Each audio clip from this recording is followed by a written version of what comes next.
दोस्तों, क्या आपको लगता है कि यही बांग्लादेश इंडिया के लिए कभी थ्रेट बन सकता है? बांग्लादेश का BRI ज्वाइन करना, CAA NRC पर बांग्लादेश में प्रोटेस्ट होना और इस्लामिक एक्सट्रीमिज्म का बढ़ना, जिससे एशियन सबकॉन्टिनेंट में बांग्लादेश को इंडिया के लिए एक थ्रेट के रूप में देखा जा रहा है। बिस्मिल्लाहिर्रहमानिर्रहीम, अस्सलामु अलैकुम। तो कैसे हैं आप लोग? उम्मीद करता हूँ सब खैरियत से होंगे। मैं हूं जुनैद अली और आप देख रहे हैं जुनैद अली ऑफिशियल।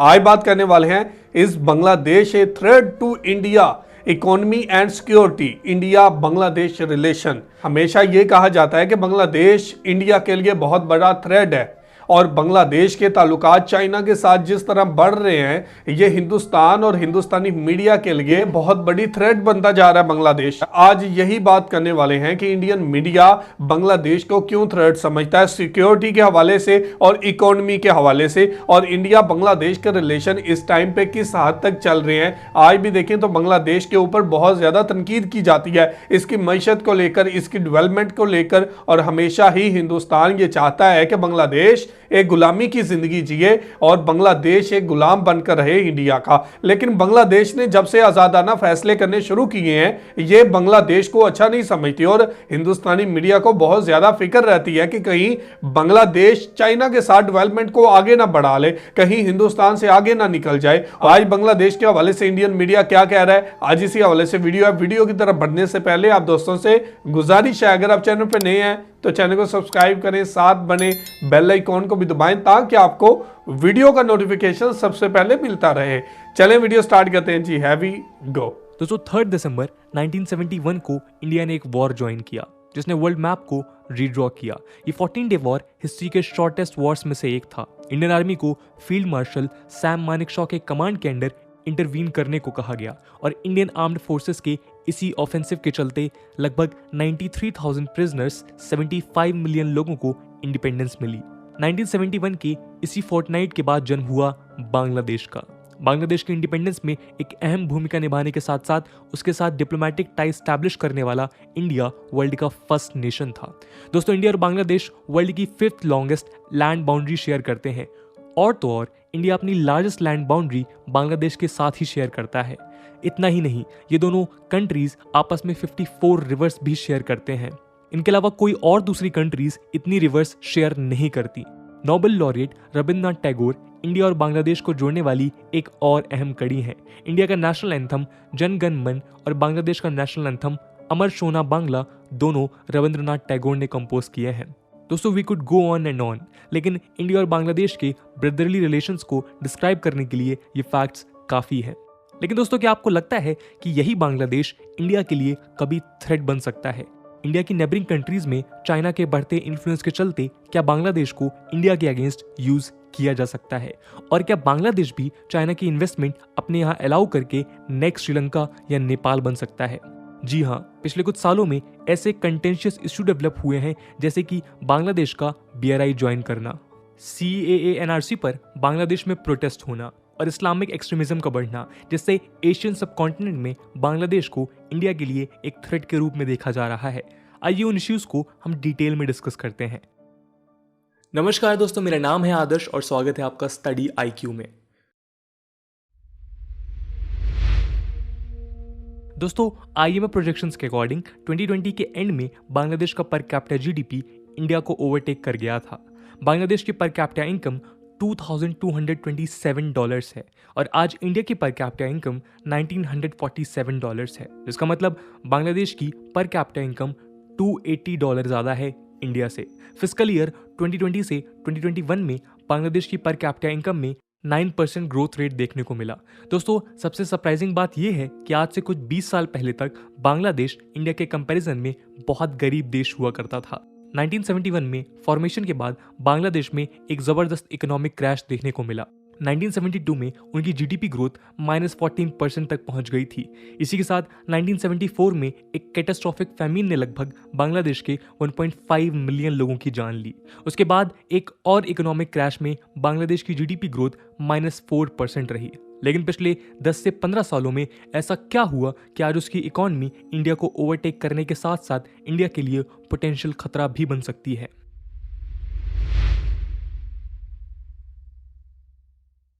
दोस्तों बांग्लादेश की इकोनॉमिक ग्रोथ का की फैक्टर वहाँ की गारमेंट्स इंडस्ट्री है, जिसको रन करने के लिए हैवी विमेन वर्कफोर्स का एम्प्लॉयमेंट हुआ। इसी के चलते बांग्लादेश 2017 में चाइना के बाद वर्ल्ड का सेकेंड लार्जेस्ट अपैरल सप्लायर था, जो वर्ल्ड मार्केट को 6.5% ऑक्युपाई किए हुए है, जो कि इंडिया से काफ़ी ज़्यादा है।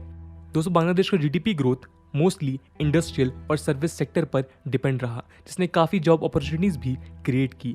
बांग्लादेश के सर्विस सेक्टर में 39.4% लोग एम्प्लॉयड, और बात करें इंडिया की तो यहाँ सिर्फ 31.5% ऐसे लोग हैं। बांग्लादेश अपने एग्रीकल्चर सेक्टर पर फोकस करते हुए आज फूड प्रोडक्शन में भी ऑलमोस्ट सेल्फ सफिशिएंट बन गया है।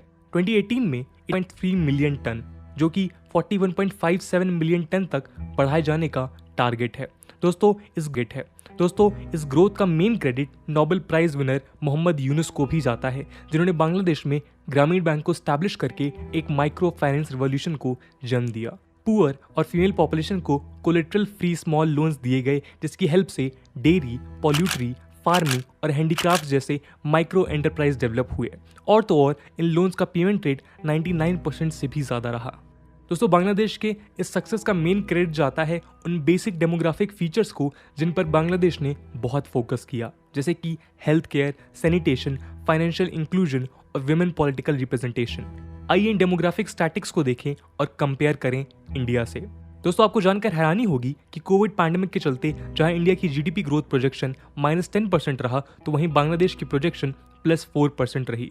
2018 में हुई एक रिसर्च के अनुसार इंडियन लिटरेसी रेट जहां 74.4% है, तो बांग्लादेश में ये फिगर 73.9% है। लेकिन फीमेल लिटरेसी रेट जहां इंडिया में केवल 48% है, वहीं ये नेपाल में 92%, पाकिस्तान में 74% और बांग्लादेश में 54% पाया गया। अगर बात करें लाइफ एक्सपेक्टेंसी की, तो एक एवरेज बांग्लादेशी सिटीजन एक इंडियन सिटीजन से 3 ईयर्स ज़्यादा लाइफ एक्सपेक्टेंसी एंटरटेन करता है। बांग्लादेश में जहां मेल्स और फीमेल्स में लाइफ एक्सपेक्टेंसी 71 ईयर्स और 74 ईयर्स रही, तो वहीं इंडिया में ये मेल्स के लिए 67 और फीमेल्स के लिए 70 ईयर्स रही। दोस्तों अगर इन्फेंट मोर्टेलिटी रेट की बात करें तो ये इंडिया में 29.9% डेथ्स पर 1000 लाइव बर्थ्स है, जबकि बांग्लादेश में ये 22.1 डेथ्स पर 1000 लाइव बर्थ्स है। ग्लोबल हंगर इंडेक्स 2020 में जहां इंडिया की रैंक 94 अमंग 107 नेशंस है, वहीं बांग्लादेश इसमें 75th रैंक पर है। वर्ल्ड हैप्पीनेस इंडेक्स में भी बांग्लादेश इंडिया से बेटर स्कोर करते हुए 125 रैंक पर रहा, जहां इंडिया की रैंक 140 रही। बांग्लादेश का 5% अनएम्प्लॉयमेंट रेट इंडिया के 8.5% से काफ़ी बेहतर है। दोस्तों सबसे सरप्राइजिंग बात यह है कि 1990s में इंडिया में जो फीमेल लेबर पार्टिसिपेशन में 30% था, वो आज केवल 20% के आसपास है, जबकि बांग्लादेश में ये आज बढ़कर 20% से 30% हो गया है। इवन यूएनडीपी रिपोर्ट 2016 की बात करें तो बांग्लादेशी वुमेन का average income Indian women population से कहीं ज़्यादा है। तो दोस्तों कई स्ट्रेटेजिक एक्सपर्ट्स का मानना है कि इतने कम समय में इस तरह का ग्रोथ पोटेंशियल इंडिया की इंटरनेशनल इमेज के लिए एक कंसर्निंग इशू है, जिसके चलते इंडिया की फ्यूचर फॉरेन इन्वेस्टमेंट्स पर भी इफेक्ट देखा जा सकता है। अब आइए इंडिया और बांग्लादेश के बीच चल रहे कुछ और कंटेंशियस इश्यूज की बात करते हैं। दोस्तों आज जियोपॉलिटिक्स का कोई भी कंट्रोवर्शियल इशू हो और चाइना उसमें डिस्कस ना हो, ऐसा नहीं हो सकता। चाइना और बांग्लादेश के डिप्लोमेटिक टाइज 1976 में स्टैब्लिश हुए, जो लार्जली इकोनॉमिक कोऑपरेशन और टेक्नोलॉजी एक्सचेंज पर बेस्ड थे। लेकिन आज बीआरआई के चलते चाइना ने बांग्लादेश पर अपना इन्फ्लुएंस काफ़ी बढ़ा दिया है। इसके चलते बांग्लादेश को बीजिंग का काफ़ी सपोर्ट मिला। 2015 में चाइना इंडिया को रिप्लेस कर बांग्लादेश का लार्जेस्ट ट्रेडिंग पार्टनर बन गया। 2016 में शी जिनपिंग की फर्स्ट बांग्लादेश विजिट के दौरान चाइना ने अपनी गिफ्ट रैप डेट डिप्लोमेसी के चलते बांग्लादेश को $20 बिलियन दिए। इसके अलावा चाइना ऑलरेडी बांग्लादेश को $22 बिलियन का लोन दे चुका है, जो अगेन बांग्लादेश और इंडिया के लिए कंसर्न की बात है। चाइना बांग्लादेश को यूज करके बे ऑफ बंगाल और उसके थ्रू इंडियन ओशन रीजन में अपना मिलिट्री इन्फ्लुएंस बढ़ाना चाहता है। इसी के लिए चाइना बांग्लादेश को तरह तरह के सॉफ्ट लोन्स प्रोवाइड कर रहा है। यही नहीं, चाइना ने बांग्लादेश से आने वाले प्रोडक्ट्स पर 97% टैरिफ एग्जम्पशंस भी किया है। रिसेंटली दोनों देशों के बीच डिफेंस कोऑपरेशन बढ़ा है, क्योंकि बांग्लादेश सॉफ्ट लोन्स पर कुछ अफोर्डेबल मिलिट्री हार्डवेयर प्रोक्योर करना चाहता है, जिसे चाइना मानने को तैयार है। बांग्लादेश आर्म्ड फोर्सेस के लगभग 86% मिलिट्री हार्डवेयर चाइनीज ओरिजिन के हैं, जिसमें नेवल वॉरशिप्स के साथ साथ 2017 में इंडक्ट किए गए 2 रिफर्बिश्ड सबमरीन्स भी हैं। मिलिट्री हार्डवेयर के अलावा चाइना ने बांग्लादेश के साथ कई मेंटेनेंस कॉन्ट्रैक्ट्स भी साइन किए हैं, जैसे कि मेंटेनेंस ऑफ सबमरीन्स। साथ ही बांग्लादेश आर्म्ड फोर्सेस के लिए चाइना सबसे बड़ा डिफेंस ट्रेनिंग पार्टनर भी बन चुका है। दोस्तों, तीसरा वर्ल्ड की 4th लार्जेस्ट बाउंड्री रिवर है और ये बांग्लादेश के 5 northern districts Gaibandha, Kurigram, Lalmonirhat, Nilphamari and Rangpur से फ्लो करती हैं। और तो और बांग्लादेश की 21 मिलियन पॉपुलेशन इस रिवर के वाटर पर डिपेंडेंट है। तीस्ता रिवर हिमालयन रीजन में सिक्किम के चुनटांग से ओरिजिनेट होती है और वेस्ट बंगाल के रास्ते बांग्लादेश में एंटर करती है। तीस्ता वाटर डिस्प्यूट हमेशा से ही इंडिया और बांग्लादेश के बीच एक डिस्प्यूटेड इशू रहा है। इसके नेगोशिएशंस 1951 से शुरू हुए, लेकिन आज कई साल बाद भी वाटर शेयरिंग के इस नेगोशिएशंस का कोई फ्रूटफुल रिजल्ट नहीं आया है। नेगोशिएशंस 2009 में भी हुए, पर तब भी डील पेंडिंग रह गई। बांग्लादेश का कहना है कि इंडियन साइड पर बने एक बड़े डैम की वजह से विंटर्स में बांग्लादेश के लिए वाटर फ्लो रिड्यूस हो जाता है, जिससे 2 मंथ्स की लंबी वाटर क्राइसिस देखने को मिलती है। दोस्तों, Bangladeshi newspaper the Daily Star की एक recent headline Bangladesh leans to China for Teesta management amidst Indian neglect ने कुछ नए कंसर्न्स रेज किए हैं। दोस्तों, तीस्ता चाइना के लिए किसी भी तरह डायरेक्ट कंसर्न की बात नहीं है, लेकिन फिर भी उसके लेवल को मेंटेन करने के लिए चाइना इतनी बड़ी फंडिंग करने को तैयार है। और ऐसा पहली बार हो रहा है कि चाइना बांग्लादेश में किसी रिवर मैनेजमेंट प्रोजेक्ट में इन्वॉल्व हो रहा है। और तो और तीस्ता रिवर मैनेजमेंट प्रोजेक्ट के अलावा चाइना बांग्लादेश में एटलीस्ट 9 मोर रिवर प्रोजेक्ट्स पर फंडिंग कर रहा है, जिससे टोटल लोन अमाउंट $6 बिलियन के मार्क तक पहुंच गया है। इसके 2 रीजंस हैं। पहला तो ये कि इससे वो बांग्लादेश को डेट ट्रैप के प्रेशर में डाल सकेगा, और दूसरा ये कि चाइना के लिए एक अपॉर्चुनिटी है कि वो इंडिया के एक और एलाई नेशन पर कंट्रोल एस्टैब्लिश कर सके। दोस्तों, बांग्लादेश की स्ट्रेटेजिक लोकेशन के चलते चाइना की प्रेजेंस इंडिया के लिए एक मेजर थ्रेट का कारण बन सकती है। बांग्लादेश इंडिया के 4 इंडियन स्टेट्स के साथ बाउंड्री शेयर करता है, जो हैं वेस्ट बंगाल, त्रिपुरा, असम और मेघालय। तो अगर चाइना ने बांग्लादेश में अपने फुटहोल्ड स्ट्रॉन्ग कर लिया तो ये इंडिया की एक्ट ईस्ट पॉलिसी के तहत नॉर्थ ईस्टर्न स्टेट्स के इकोनॉमिक डेवलपमेंट को भी अफेक्ट कर सकता है। दोस्तों, इन नॉर्थ ईस्टर्न स्टेट्स का बांग्लादेश के इंटरनेशनल सी पोर्ट चिटागोंग से डायरेक्ट एक्सेस भी है और इस एरिया में चाइनीज इन्वेस्टमेंट बढ़ने का ये मेन रीजन है। श्रीलंका, म्यांमार और पाकिस्तान में पोर्ट फैसिलिटीज पर एक्सेस लेने के बाद चाइना का अब अगला पोटेंशियल टारगेट बांग्लादेश है और ये इंडिया के लिए एक सीरियस सिक्योरिटी थ्रेट बन जाता है। दोस्तों, बांग्लादेश इस्लामिक वर्ल्ड में भी अट्रैक्टिव सेंटर बनने की पॉसिबिलिटी पर आ चुका है। 150 मिलियन की मुस्लिम पॉपुलेशन के साथ एक्सट्रीमिस्ट एलिमेंट्स को बांग्लादेश का सपोर्ट मिलना इस्लामिक पावर प्ले में भी यूजफुल की होगा। इसकी तरह बांग्लादेश के अंदर काफ़ी एलिमेंट्स प्रेजेंट हैं जो दोनों कंट्रीज़ के म्यूचुअल रिलेशंस को डिरेल करना चाहते हैं। इसका एक एग्जाम्पल है हिफाजत इस्लाम ग्रुप, जो कि एक रेडियल इस्लामिस्ट ग्रुप है। बांग्लादेश में ऐसा ग्रुप का होना बढ़ते हुए रेडिकलिज्म का एम्बलम है, जो इंडिया के स्ट्रेटेजिक इंटरेस्ट के लिए एक पोटेंशियल थ्रेट है। दोस्तों, 21st सेंचुरी को एशियन सेंचुरी कहा जाता है और एशियन एज में इंडिया के रोल को साइडलाइन नहीं किया जा सकता, लेकिन यहाँ दिल्ली और ढाका का डायनेमिक रिलेशनशिप इंडियन सबकॉन्टिनेंट के फ्यूचर में एक क्रूशियल रोल प्ले करेगा।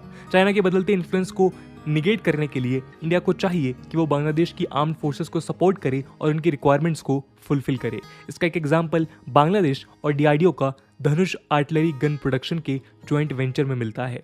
इसी मॉडल पर काम करते हुए शिप बिल्डिंग, रडार्स, मिसाइल को भी बांग्लादेश के साथ ज्वाइंट वेंचर्स में डेवलप करना चाहिए।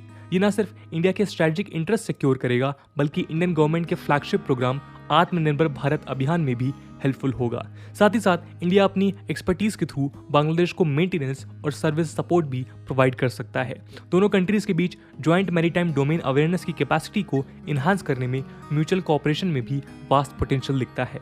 दोस्तों, रशियन बांग्लादेश कोलैबोरेशन के अंडर बांग्लादेश के न्यूक्लियर पावर प्रोग्राम पर भी चाइना की नज़र है। यहाँ पर रशिया इंडिया न्यूक्लियर कोऑपरेशन को यूज़ करके इंडिया को बांग्लादेश के सेक्टर में इंगेज होना चाहिए। हालांकि इंडिया चाइना जैसा इन्वेस्टमेंट तो नहीं कर सकता है, पर अपनी हिस्टोरिक लिंक्स और कल्चरल और लिंग्विस्टिक सिमिलैरिटीज़ के चलते कल्चरल और इंटेलेक्चुअल एक्सचेंजेस के थ्रू लॉन्ग टर्म पर्सपेक्टिव के साथ चल सकता है।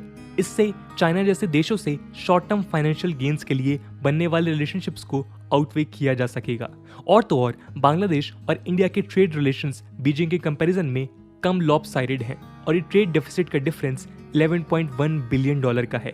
लेकिन इंडिया जितनी तेज एग्रीमेंट करता है उससे कहीं ज्यादा तेजी से चाइना काफी रोड्स और ब्रिजेस बना रहा है। इसलिए इंडिया को अपनी प्रोक्रिएटिव डिप्लोमेसी को अनलीश करके आपसी डिस्प्यूट्स को सॉल्व करने के साथ साथ बांग्लादेश को फाइनेंशियल और स्ट्रेटेजिक सपोर्ट प्रोवाइड करना चाहिए। साथ ही साथ बांग्लादेश का क्वाड ज्वाइन करना रीजनल डायनामिक्स को इंडिया के फेवर में चेंज कर सकता है। इसी के चलते इंडिया को इसमें एक लीड रोल प्ले करना चाहिए, जिससे BRI इफेक्ट को निगेट करके बांग्लादेश के इंफ्रास्ट्रक्चर डेवलपमेंट के लिए फंड भी स्टैब्लिश किए जा सकें। दोस्तों, जियोपॉलिटिक्स में friends and enemies can change but neighbours can not. India को इसी चीज को ध्यान में रखते हुए आगे बढ़ना होगा। तो दोस्तों, ये थी कहानी बांग्लादेश और इंडिया की, और कौन से ऐसे क्षेत्र हैं जहां पे बांग्लादेश इंडिया के लिए एक पोटेंशियल थ्रेट की तरह उभर सकता है। इस वीडियो में बताए गए पॉइंट्स के अलावा अगर आपको लगता है कुछ और भी पॉइंट्स हैं जहां पे बांग्लादेश इंडिया के लिए एक पोटेंशियल फ्यूचर थ्रेट बन सकता है, तो कमेंट सेक्शन में जरूर बताइएगा। आज की वीडियो के लिए इतना ही। आई होप आपको वीडियो पसंद आई होगी, और अगर पसंद आई है तो अपने दोस्तों के साथ शेयर करना मत भूलिएगा। हम मिलते हैं अगले वीडियो में। तो जी, ये थी वीडियो, और आप देखें तो एक तरफ वॉर के हवाले से बताया गया 1971 का, जिस तरह हिंदुस्तान ने बांग्लादेश का साथ दिया। उसके बाद 1972, 1973, 1974 का जिक्र किया गया। उसके बाद रिलेशन की बात की गई कि हिंदुस्तान और बांग्लादेश के रिलेशन किस तरह के रहे हैं, और साथ ही साथ ये भी बताया गया कि बांग्लादेश और हिंदुस्तान की कितनी बाउंड्री है, कितने रिवर शेयर करते हैं। और उसके बाद देखें तो ये बात की गई है कि बांग्लादेश अब थ्रेट बनता जा रहा है हिंदुस्तान के लिए। बांग्लादेश के चाइना के साथ ताल्लुकात मेन वजह है हिंदुस्तान को परेशान करने की, कि बांग्लादेश किस तरह चाइना के साथ दोस्ती को आगे बढ़ा रहा है और ये हिंदुस्तान के लिए थ्रेट का काम कर रहे हैं। किस तरह चाइना बांग्लादेश का इस्तेमाल करते हुए हिंदुस्तान के ऊपर कब्जा कर सकता है, हिंदुस्तान के अंदर तोड़फोड़ कर सकता है, इस बात का जिक्र किया जा रहा है। बांग्लादेश को चाइना क्यों तीस्ता नदी के ऊपर सपोर्ट करता है और क्यों वहां पे इन्वेस्ट करना चाहता है, क्यों वहां पे डैम बनाना चाहता है, वहां पे रोड बनाना चाहता है, इस रिवर को मजबूत बनाने के लिए काम कर रहा है, तो ये बहुत बड़ी परेशानी है हिंदुस्तान के लिए। और इस बात का हिंदुस्तानी मीडिया बार बार जिक्र करता है कि चाइना बांग्लादेश को फंसा लेगा, जिस तरह श्रीलंका को फंसाया, जिस तरह नेपाल को फंसाया, और यही बात बार बार की जा रही है कि चाइना बांग्लादेश का इस्तेमाल करेगा हिंदुस्तान के खिलाफ। चाइना बांग्लादेश के जरिए हिंदुस्तान पे कब्जा करेगा, चाइना बांग्लादेश के जरिए हिंदुस्तान को कंट्रोल करेगा। तो ये सारी बातें हिंदुस्तानी मीडिया के ऊपर की जा रही हैं, और ये चाहते हैं कि चाइना से बांग्लादेश दूर रहे, चाइना से आने वाली इन्वेस्टमेंट बांग्लादेश ना रहे, बांग्लादेश वैसा ही रहे और डेवलप ना हो। इसका फायदा हिंदुस्तान उठाना चाहता है। हिंदुस्तान बांग्लादेश को डेवलप होता हुआ कभी नहीं देख सकता, और आज भी यही बात की जा रही है। आज देखें तो बांग्लादेश कई शोबों में हिंदुस्तान को बीट कर चुका है, आगे निकल चुका है, इस बात का इतराफ भी किया जा रहा है। और बांग्लादेश के ताल्लुकात चाइना के साथ ना बने, इस बात पे भी जोर दिया जा रहा है। और यह बात की जा रही है कि बांग्लादेश इकोनॉमी और सिक्योरिटी के हवाले से हिंदुस्तान के लिए थ्रेट बनता जा रहा है और चाइना के साथ दोस्ती करता जा रहा है। आप इस वीडियो के हवाले से क्या कहना चाहते हैं, जरूर कमेंट करके हमें बताइएगा। बहुत शुक्रिया।